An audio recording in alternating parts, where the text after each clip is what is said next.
आपल्याला याबद्दलची प्रतिक्रिया देण्यासाठी आपल्यासोबत खासदार सुप्रिया सुळे आहेत।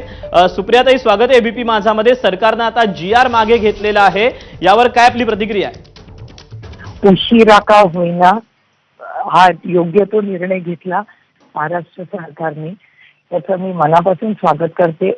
हा खरं तर निर्णय खूपच उशिरा झालाय, कारण नसताना कॉन्ट्रोवर्सी केलेली आहे आणि जर तज्ञांना विचारून हे केलं असतं तर जास्त संयुक्तिक राहिलं असतं। कारण का शिक्षण हा काही राजकीय विषय नाहीये, हा खूप गांभीर्याने घेण्याचा विषय असतो। मुलांचा आयुष्याचा प्रश्न असतो, त्याच्यात पालक, त्याचे जे सगळे स्टेक होल्डर्स आहेत, तज्ञ असतील, त्यांचं मार्गदर्शन घेऊनच हे निर्णय घ्यायचे असतात।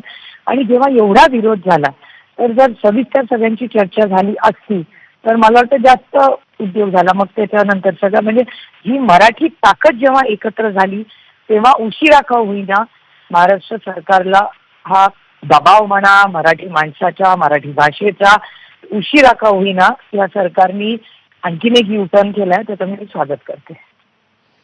सुप्रियाताई, धन्यवाद आपल्या सविस्तर प्रतिक्रियेबद्दल।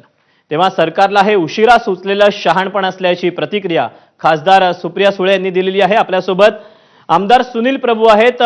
प्रभू सर, स्वागत आहे एबीपी माझामध्ये। आता सरकारने हिंदी सक्तीबाबतचे